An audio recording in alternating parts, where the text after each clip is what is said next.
The Brutal Iron Gym podcast, where our goal is to cut through the BS and deliver the brutal truth about topics related to health and happiness. So today's topic was requested by a YouTube viewer, I guess. I don't think they'd be listeners. A YouTube watcher, maybe. So a YouTube viewer. And they asked about doing a podcast focused on overcoming dark times and trying to find the right path. So we're going to discuss that. So we've done some podcasts in the past about anxiety, and that is one form definitely of having like a dark time in your life. But other dark times don't come with anxiety. They can come with depression or just anger, frustration, a whole bunch of different types of emotions. So we're going to talk about kind of one opinion, approach, or viewpoint maybe that maybe everybody can try if they are struggling with these kind of issues. So commonly a dark time in our life will have to do with one or more of kind of like 5 common areas of health. And there are physical health, mental health, emotional health, relational health, and spiritual health.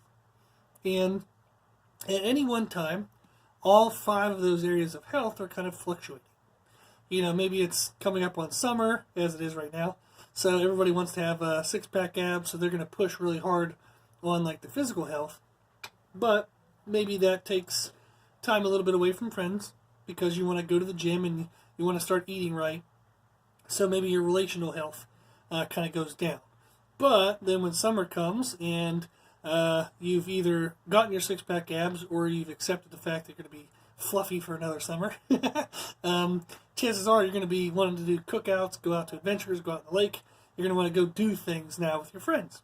So sometimes, you know, we can have seasons to our various areas of health to where sometimes some are going up, some are going down, some are standing still. So they can always be fluctuating and changing. They don't always have to be going kind of all in the same direction, positively or negatively. So one of the ways, if we are struggling with a dark time in one of those areas, one of the ways to rebuild a damaged area of health is to focus on a non-damaged area. And through that, we can gain a sense of control and maybe positivity. And if we can improve that one area of our health, it gives us hope that everything can improve, that maybe that damaged area can improve. So what we're going to discuss is just some examples or some thoughts on how we can get that to happen. How can we take control of even a damaged area or a non-damaged area and try to make progress in that area, try to get control over that area, a sense of confidence, a sense of belief, a sense of hope. And really it's going to be through taking kind of small steps.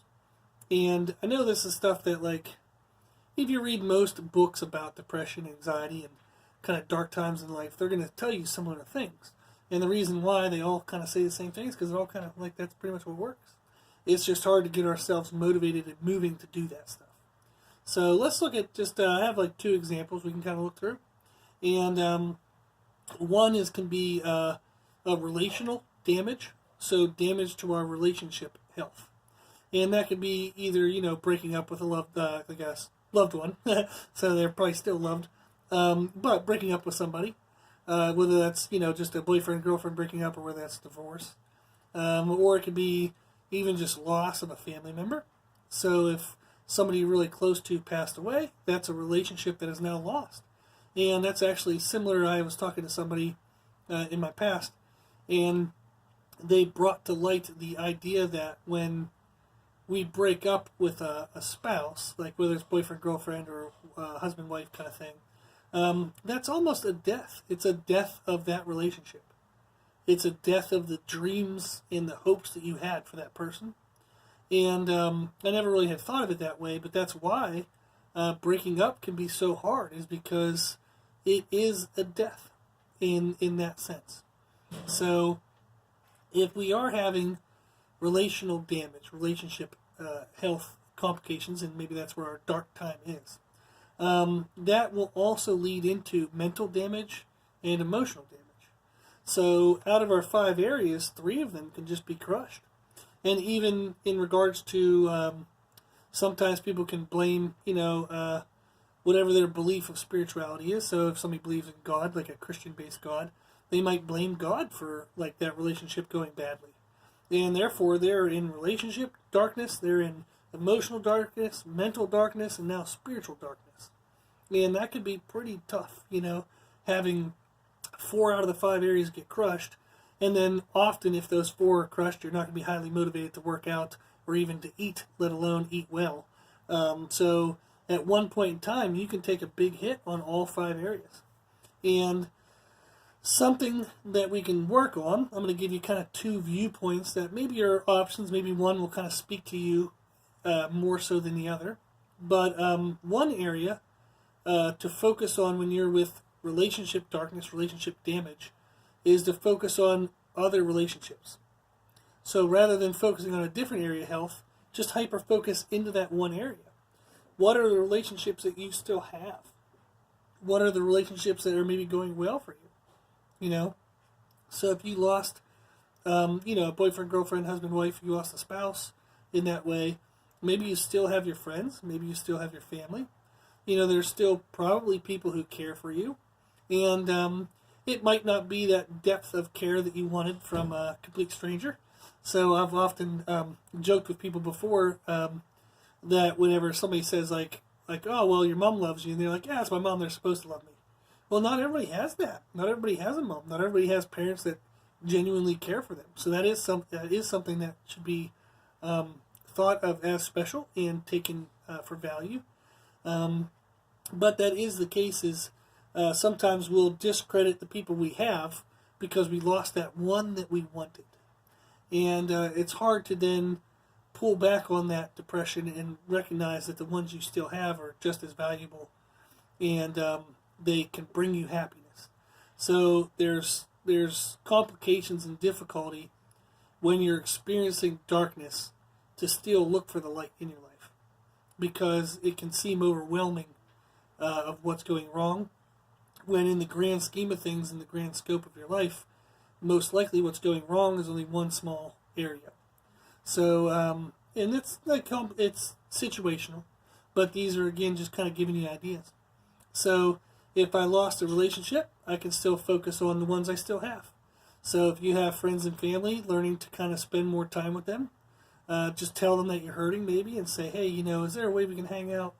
Like maybe we can meet up on Sundays, for a meal with the family, or maybe you can meet up, Friday or Saturday nights with friends. Just kind of going out and being around people who love you and support you, that can get you laughing again, that can get you happy again, that can get you believing in people again, that not everybody's going to leave you, not everybody, is a liar or a cheat or anything like that. So focusing on the relationships that you have that aren't broken can help you believe in future relationships not breaking.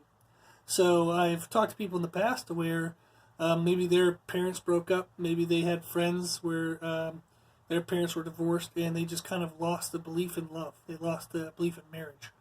And with, I think, the divorce rate being around 50% or even higher, that can be a very reasonable kind of, belief that it ain't going to work.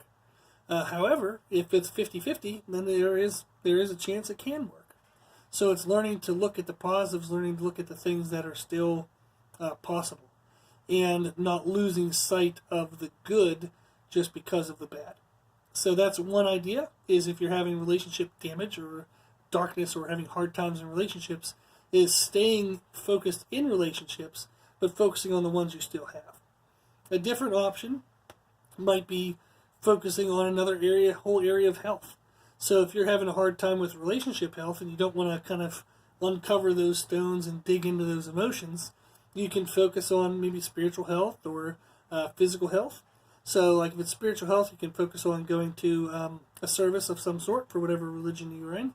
Or you can, if you believe in the universe and stuff like that, you can read more books about that and kind of dive into, spend more effort and time into that area and see if that helps kind of like pique your interest, give you happiness, give you reprieve from the depression in the other area that you're focusing on. Then physical health. So I know a lot of people, when they've gone through a divorce and they're quote-unquote back on the market, they get back into the gym, they start eating right, and they want look less fat, and so they can find a mate.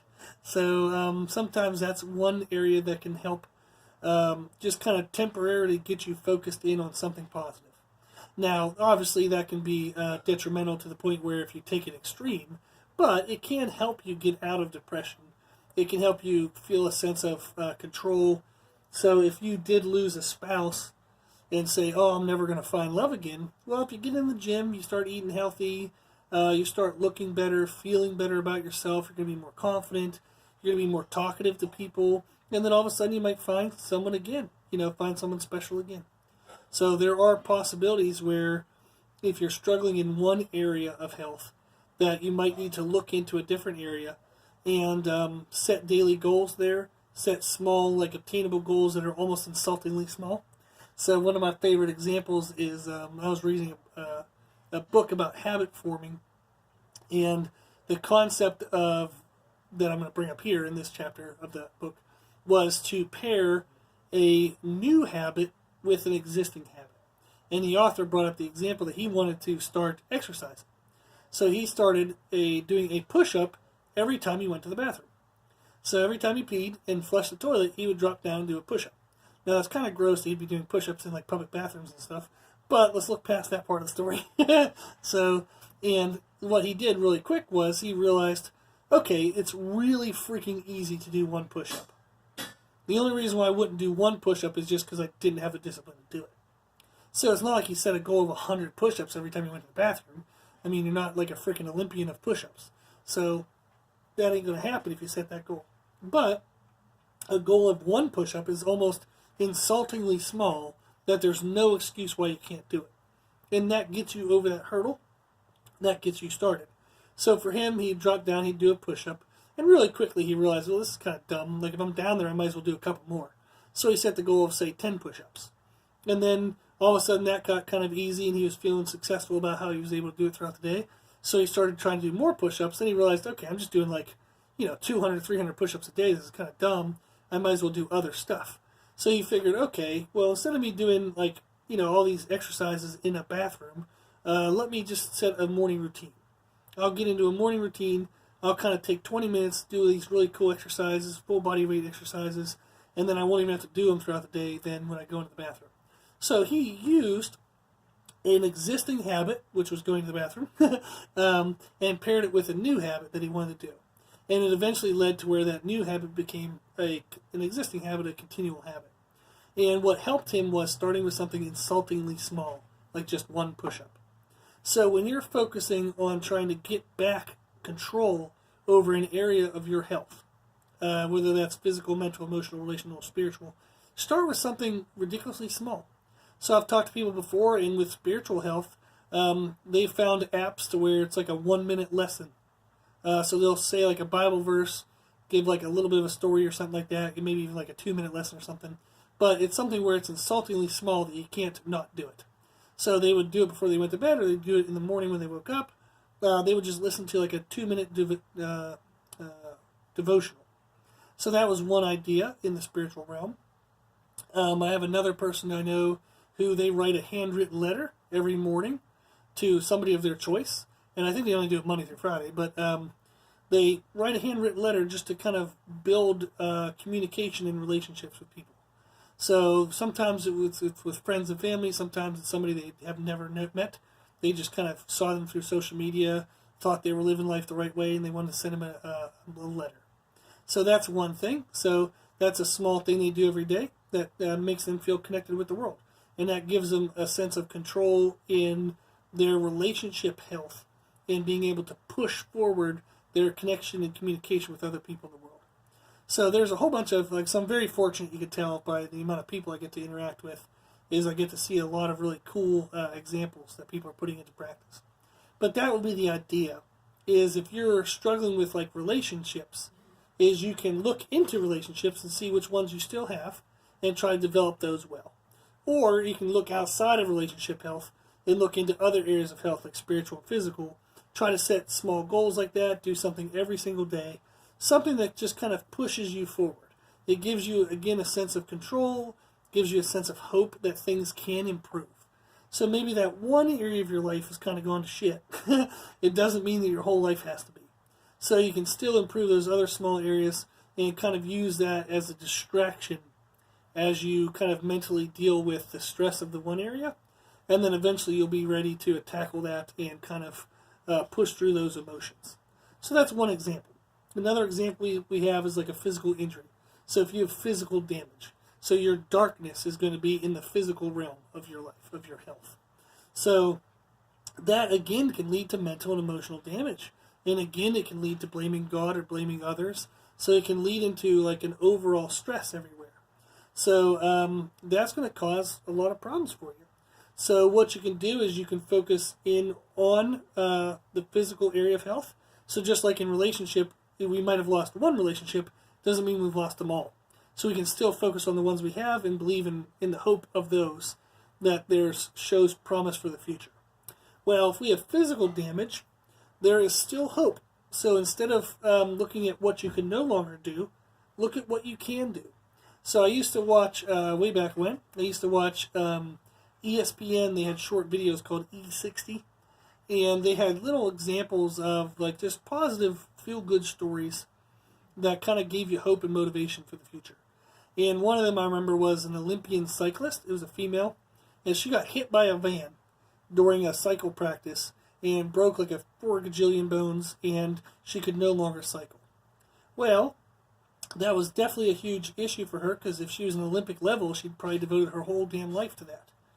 When she got in the wreck and found out that that dream was taken away from her, that she definitely went through some depression, she went through some hard times, but she eventually became a pilot, and where she could just kind of operate the plane with her upper body. And she became a pilot, and she eventually became an award-winning stunt flying pilot.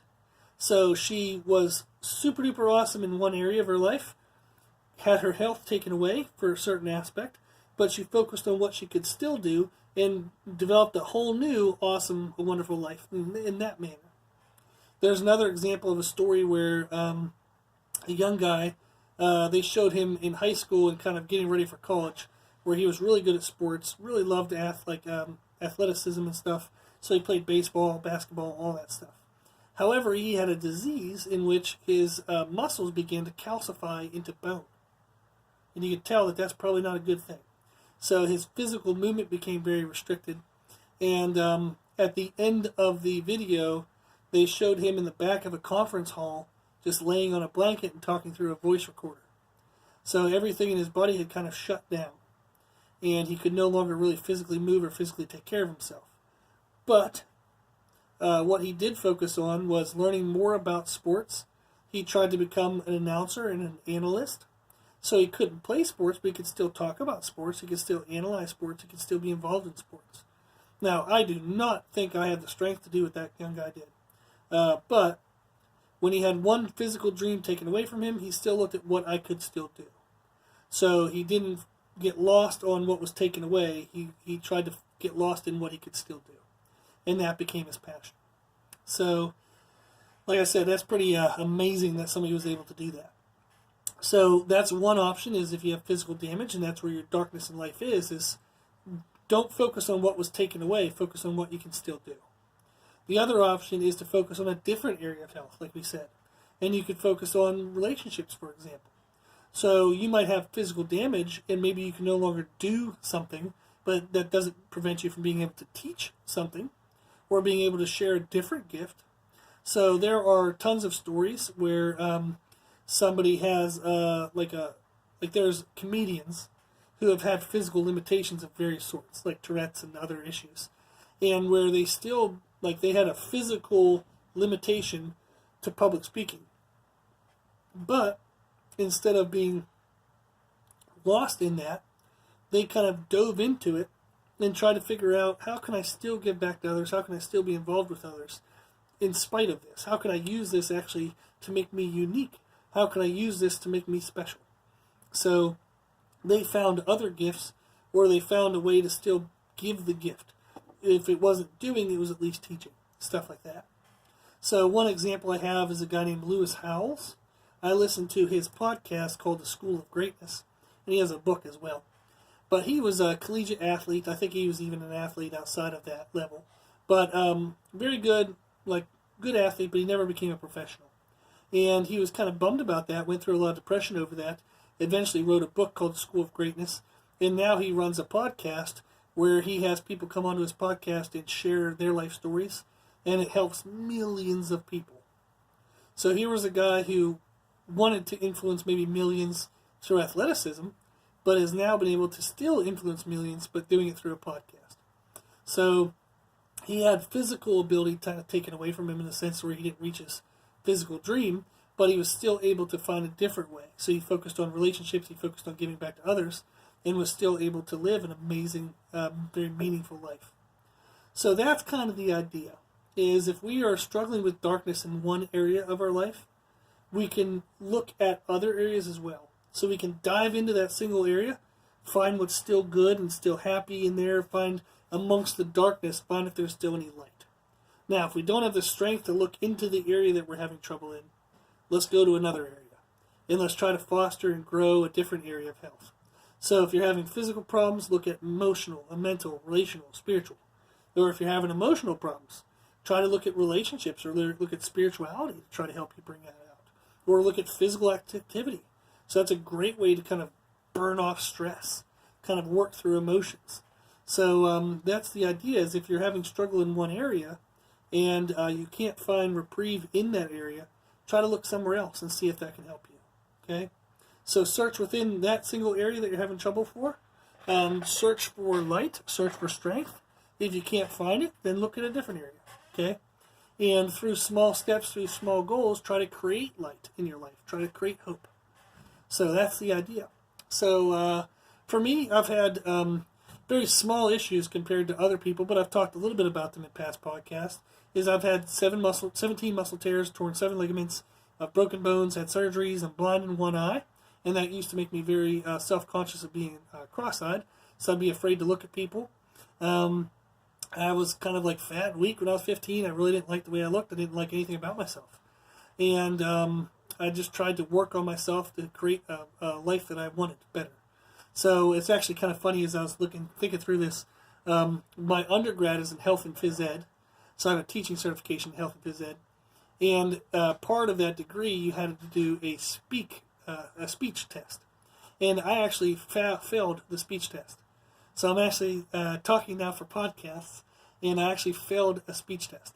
And part of the reason why was when I was born, I didn't have, I think it's a soft palate, like I didn't have a separation between my nose and my throat. So they had to kind of create one for me. And due to that, I have air, I guess, leaks when I speak. And my speaking voice is actually higher toned than it should be for a typical male.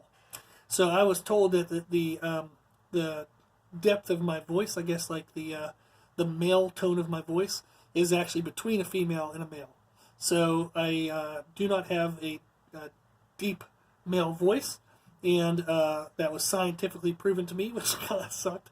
And then also I was told that due to that kind of air loss when I speak, that I would get more fatigued when I spoke, and I would actually kind of sound more nasally, and I might be hard to understand. Now, that is all pretty funny to me in the sense of what I ended up doing now is doing a podcast, and I train people all day for a living. So I get paid to talk all damn day, and I love it. But those issues that I've worked through in my life are ridiculously small. Very, very small compared to what other people have had to deal with. Now, they weren't small to me. They were the trouble of my life. So when I used to be afraid of being cross-eyed, I thought everybody would make fun of me and nobody would like me, and that was a big deal to me. So I've since met people who've dealt with way worse things, such as like sexual abuse, verbal abuse from a spouse, parental abuse or neglect, things that are big, big, big issues. And my issue was not anywhere near that big, but it was tough for me. So that's something we can think of is it's good for us to put ourselves in perspective, to know what else is out there in the world. Like that young guy that had to deal with the calcification of his muscles, and somehow he still stayed positive even though he's on a blanket and talking through a voice recorder. Holy shit. The amount of strength that person has to have is, I can't even fathom the amount of strength that person has. So, but, as good as it is to keep things in perspective, we still have to acknowledge that it's okay that we struggle with our own struggles. So even if our struggle seems small compared to others, that doesn't mean that it's insignificant. It's still very significant to you, and that's okay. It's okay that you struggle with what you struggle with. Okay? So it's good to keep things in perspective, to see where yours is compared to what other people might have to deal with. And that can let you know, like, oh man, at least I'm not that bad. Like, I don't like what I have to deal with, but oof, it could be worse. And that kind of gives us a little bit of a sense of hope, a little bit of motivation. But at the same time, we shouldn't be like, oh, look what they're having to go through. I'm so weak that I'm dealing with this, or I'm so weak that I find this challenging. Don't do that. Don't talk negatively to yourself. So it's okay that you struggle with whatever you struggle with. But it's also good to look and see what other people struggle with too. Okay? So the idea when you're going through a dark time is to don't give up hope. So try as hard as you can, find the things that are still going well in your life. Okay? Or at least aren't going backwards. So find something that is going well. Okay? And if you can, dive into that. Maybe try to grow that. That might give you hope. That might give you a sense of progress, a sense of moving forward. And if you can do anything positive, okay, any positive step you can take, celebrate the hell out of it. So don't discredit things, even if they're small. It's like we said, that guy that did a push-up every time he went to the bathroom. Even if it was just one push-up, don't discredit that. That was one more push-up than he was doing the day before. Okay? If you're doing one positive aspect today that you weren't doing before, you're moving forward. Celebrate that. Be happy. Be proud of yourself. Okay? Take that momentum and build another step on top of that. Okay? So celebrate your steps. Celebrate your victories. Don't put yourself down, ever. Okay? Try to be positive. Be motivational for yourself. Okay? Now, we're kind of wrapping things up, and hopefully this kind of gave you some ideas or some thoughts in how you might be able to address some dark times in the sense of trying to find positive momentum and movement forward in your life out of those dark times. So, the next thing we have to say is you're not alone. Okay? So if you feel like you're alone, there's probably someone in your life who's happy to help.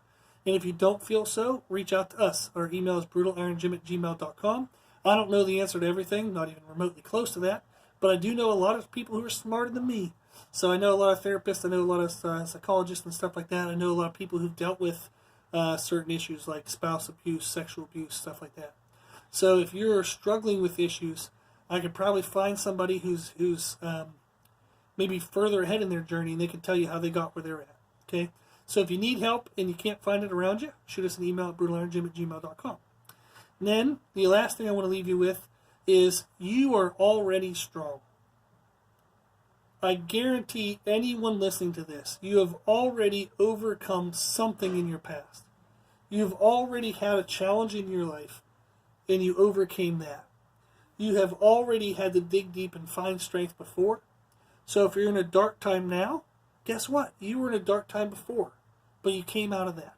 And you're going to come out of this one as well. Okay? So remember the areas of your past, the times in your past when you've been strong and you've been successful. Remind yourself of that every damn day. Okay?